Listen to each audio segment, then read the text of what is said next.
In the early 1800s, the vast stone inscriptions scattered across India stood mute, undeciphered, unreadable. The script etched into their surfaces, known as Brahmi, had been forgotten for over 1,000 years. But then, in 1837, a breakthrough. James Prinsep, a British scholar in Calcutta, cracked the code. Or, so the story goes. Prinsep's name is rightly celebrated. But what if I told you there's a crucial, often forgotten figure whose expertise was absolutely indispensable to this discovery? A Sinhala scholar and former Buddhist monk from Sri Lanka, then Ceylon, whose unique knowledge bridged centuries of lost history. This is the untold story of Ratnapala, the forgotten Sri Lankan scholar who helped decode the ancient Brahmi script.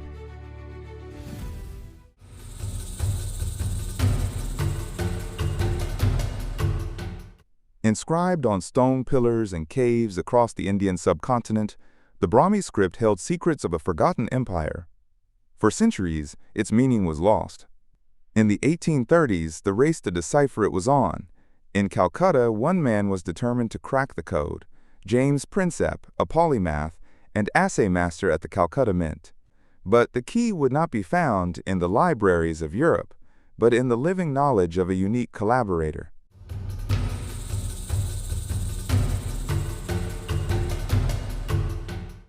At this critical moment, Prinsep turned to a unique collaborator, Ratnapala. A Sinhala scholar and former Buddhist monk from Ceylon, his life was extraordinary. Ordained at 19 into the Amarapura Nikaya, a monastic order newly established in Ceylon with direct ties to Burma. Traveled to Burma in 1807 as a novice monk with his teacher, the Venerable Nanavimalatthera, the very founder of the Amarapura Nikaya. He later disrobed while still in Burma and eventually joined the First Anglo-Burmese War. Married the daughter of a Ceylonese soldier. Migrated to India and became a great industrialist in Calcutta, dying a millionaire in 1856. He was fluent in Pali, Sinhala, Burmese, English, and Prakrit, a multilingual genius shaped by war, monastic scholarship, and commerce. His expertise was first publicly acknowledged in the May 1834 issue of the Journal of the Asiatic Society of Bengal. For a complex Pali and Burmese inscription from Ramri Island in Arakan, the journal credited the translation as explained by Ratnapala. For another Burmese inscription, found at the sacred Mahabodhi temple in Bodh Gaya, Prinsep wrote that Ratnapala has obliged me by lithographing the text.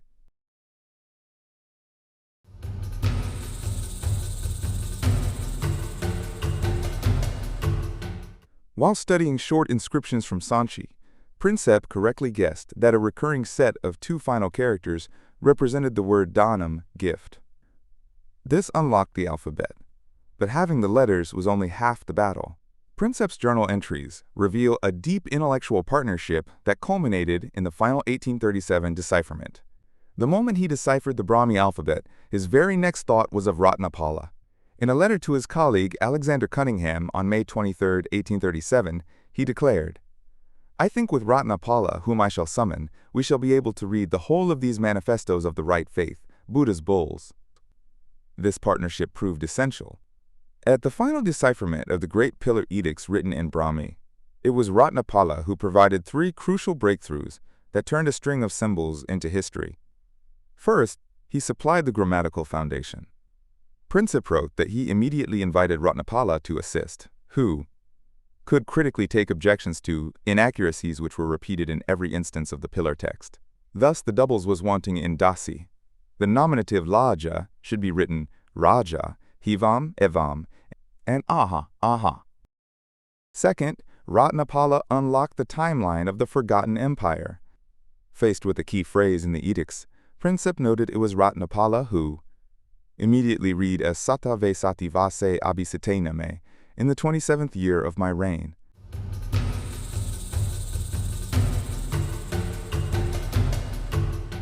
By 1837, the code was broken, the grammar was understood, the timeline was emerging. But a colossal mystery remained. Who was this king? Devanampiya Piyadasi, the beloved of the gods. His edicts were found across the subcontinent, yet no Indian text or king list mentioned a ruler of this name with such a vast empire. He was a ghost king, his true identity lost to time. The key, it turned out, was not in India, but in Sri Lanka. Around the same time, the great Pali Chronicle of Sri Lanka, the Mahabhamsa, was being translated by George Turner. The book spoke of a mighty Indian emperor who sent Buddhist missionaries to the island, a contemporary of the Sri Lankan king, Devanampiya Tissa. Prinsep saw the possible connection, but a guess was not enough. He needed linguistic proof. For this, he turned to the one man who stood at the intersection of all these worlds. It was Ratnapala, who could confirm the crucial link. Prinsep wrote in his final breakthrough paper, "In Mr. Turner's epitome of Ceylonese history, we are presented once, and once only, with the name of a king, Devanampiya Tissa, as nearly identical with ours as possible, and bearing, as Ratnapala informs me, precisely the same derivation. That was it, the final piece of the puzzle. The ghost had a name. The king of the pillars was the great Mauryan emperor, Asoka.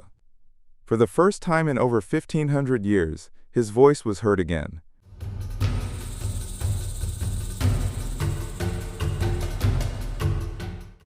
Ratnapala's brilliance wasn't just in text.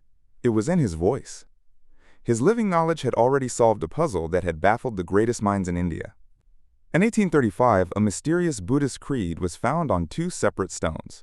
One from a Buddha statue pedestal in Tirhut, the other a slab unearthed at the great stupa of Sarnath. When the textual scholars reached an impasse, Prinsep turned to Ratnapala for the final confirmation. He recorded the result in his journal.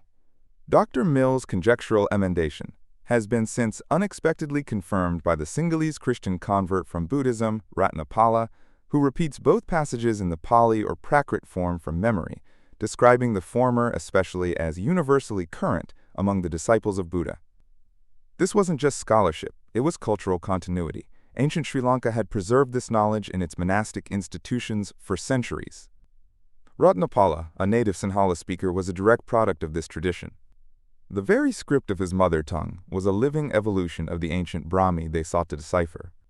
The story of how Sri Lanka became the guardian of these teachings is a fascinating history in its own right, which I've explored in another video titled Sri Lanka, the Guardian of Theravada Buddhism. The link is in the description.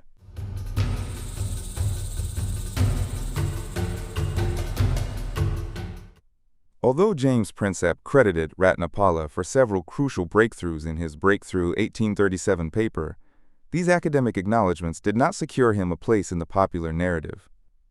In the years that followed, his name faded from mainstream memory. Only decades later, in 1862, did Sir Alexander Cunningham, Prinsep's intimate colleague, reveal the true depth of Ratnapala's collaboration with Prinsep in the official report of the Archaeological Survey of India. He wrote, Prinsep had at once invited Ratnapala, the Pali scholar, to assist him in reading the inscription, and with his aid he was able to translate at once several important passages, such as, "In the 27th year of my reign."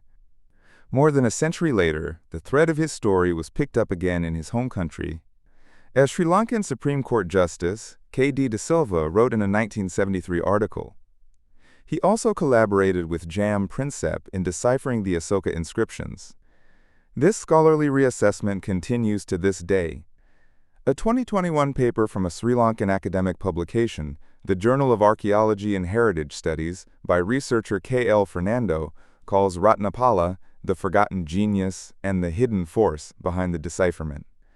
And yet, even with this mounting evidence, his name is often overlooked.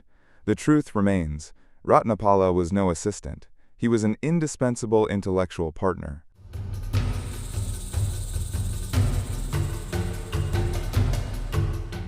Ratnapala's story reminds us that great discoveries are rarely the work of one mind. They emerge from collaboration, shared knowledge, and cultural intersections.